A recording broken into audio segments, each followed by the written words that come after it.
as a community. It doesn't mean you're going to sacrifice yourself necessarily, but when it comes to the matter of disclosure in an ethical sense, I think that it depends on what your view of what a competitor is necessarily. I think that that's not something I want to actively bring on myself. Is have a running list of who my competitors are. I would much rather view things a little bit less opposition. The reason that I even brought that up though is because one of my favorite reviewers who no longer reviews for us I was told by several publishers that you shouldn't have been reviewing this in October.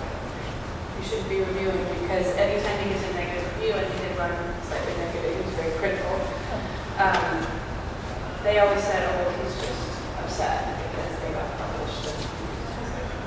But that's not just that's everywhere. Right. I mean, the New York Times, and they're full of people who put together novels. That aren't even so specious, because then you could say that all reviewers who aren't authors, right? Well, then they're even more frustrated, right? And of course, that has been the cliche, boilerplate criticism of critics since forever. So, although I could see myself recusing myself from, for example, reviewing an anthology that I had submitted to. Well, you better. Oh, yeah, you better. Yeah, I thought so. The disclosures I see on a regular basis are really like I worked with this person in the past, or worked with them now in a different context, or things like that. But I don't see a lot of this person is a client. Even though I know that those reviews are happening. And it's interesting. I think the whole notion of competitors just seems so odd. Anytime I open a book, if I'm reviewing it, and I think probably for most of us, as a reader, all a critic or a reviewer is, they're just a reader. They have a forum to in print or online, but they're just a reader. I want this to be the best book I'm ever going to read. I really do. Every time I do it, I want it. I'm reading it, and because I love to read. So I want to read something that I'm going to love. There have been a few occasions when I've read something that was just really terrible. And in one instance, it was for a while at the Washington Post, they would come to me with genre novels. I was like the unexploded bomb expert. They would say, "We don't know what kind of a book this is." Maybe you would know what you saying. And one of these books was by a 13-year-old girl. This was maybe 10 or 15 years ago, so it was pre-internet. And it was, she was European. She had, it was sort of a sell the sizzle and not the steak. She had an interesting sort of tragic backstory. And she had written this book in one language. It was translated into another language, and became a bestseller in Europe. It was being published in the U.S. It was terrible.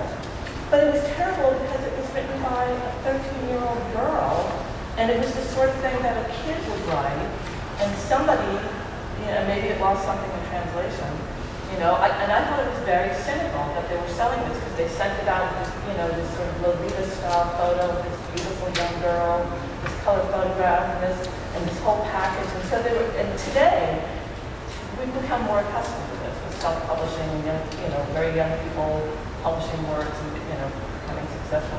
I just thought it was an incredibly simple thing. But how do you review a book like that?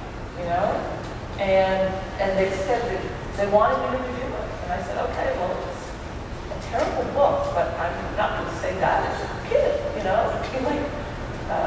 sure she'd be crying all the way to the bank. But so anyway, I had to take a tack that this is a very simple thing, and this is what's being done with it. And I've never heard from her again. And this country is that they just screwed it up, right?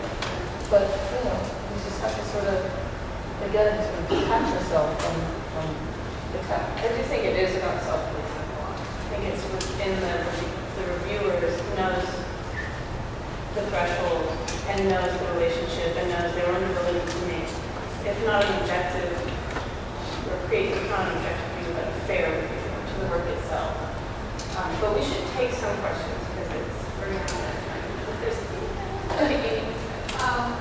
there's something that wasn't really touched on, probably doesn't come up for most of you, though Kathryn mentioned PW. When I write for you, Liza, I'm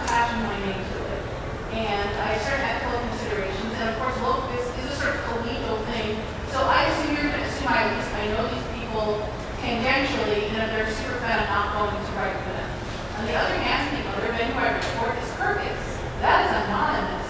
And unless I disclose to my editor that I know these people and I'm not comfortable writing those reviews of those books, and I have recused myself recently because some good friends of mine have recently published books, nobody will know. And I can just write about anybody, and certainly there are instances where if I don't know the authors, I actually have to be good friends with the agents and the editors, and I'm saying certain things, and I have a certain kind of freedom, because you can't go after me for it.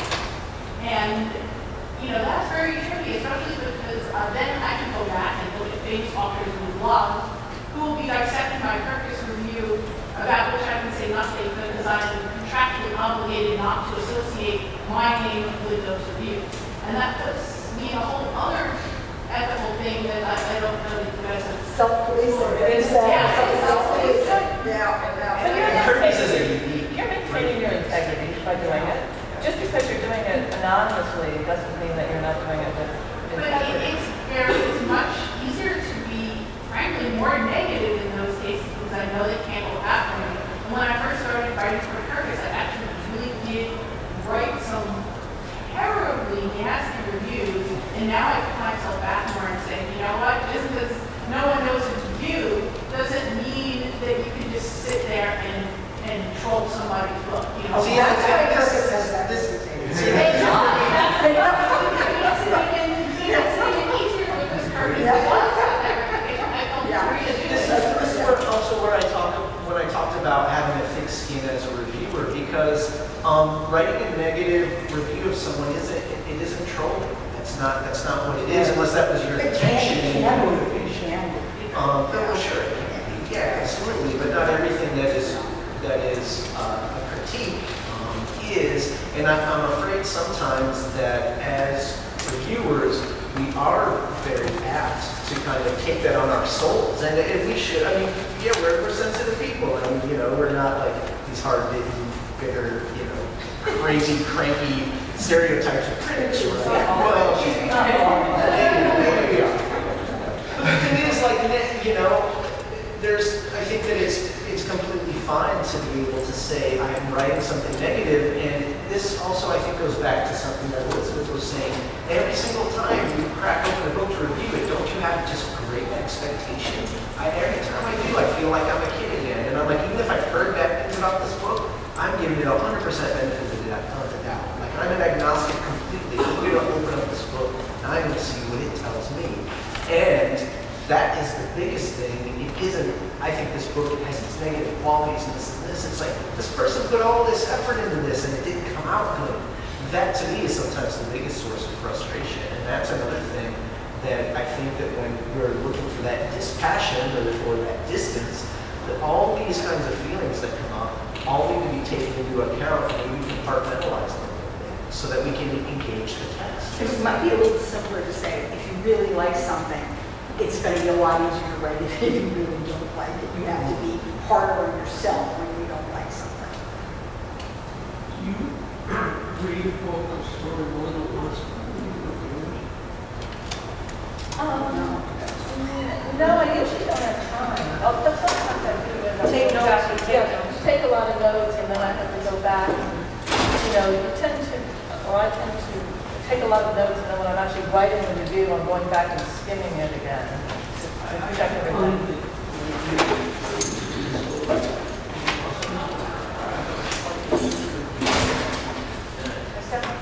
They definitely change in a second. Share with me because this is possibly unentangled and I'm trying to get it out confidentially. I'm thinking about some stuff Jason said just now, and I'm stuck in what Bob was saying about not being so interested in the question of whether you like or don't like the book, but trying to explain it to the reader. What I took from that was not only a summary, but a question of the craft-based review. Structure, thematics, where it fits in the context. The book as an organism in ecology almost. Long-term critical.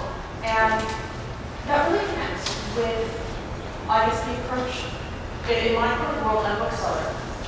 We do shelf reviews for, I don't know, what we have. We write occasionally very negative reviews. People are positive reviews, occasionally very conflicted reviews. But the approach that we were all brought into was to be exceptionally craft-based because it's not about a good book or bad book, it's about which reader does this book go to. And in terms of the conversation that's sort of emerging here, it seems to have been floating under the surface about power dynamics and perceived power dynamics and how so much of this is tangled in will there be retribution from authors or fans, what power does the reviewer hold, what are social consequences, what are professional consequences. Do you think forms of reviewing that sidestep a lot of this neatly by basically not buying into a construct of power dynamic on reviewers' part? Okay, You cannot feel that way, Nice but you try, can't change nice it try, on us. nice try, very nice try. Yeah, very good try. Because I'm a bookseller too, so I get it. And that's a very good method to use. But you can't stick to power. My only example of one of the ones, but I have two short questions. One is scale of 1 to 10. Okay. So you were screaming at an author and threatening to sue them on the phone. Is it, how unethical is it to review their document on a scale of 1 to 10? It would be unethical to, if you're suing an author. Well, I'm threatening. You're giving out to the author, threatening to sue them. I'm not And then going to their book. is that Unethical. How did they get this book with this sign? They just did it all. I don't know. It was like, Somebody should never have signed. New rule. If there's a restraining order in a case, Yeah, very good, very good. Yeah. okay. Okay, so say you've written a review for someone you knew, it's like, yeah, I'm not sure, I hope I'm gonna do it. And it's sort of conflicted, and the person comes back to you and they're like, you sort of bitch, like, well, how can you say these things?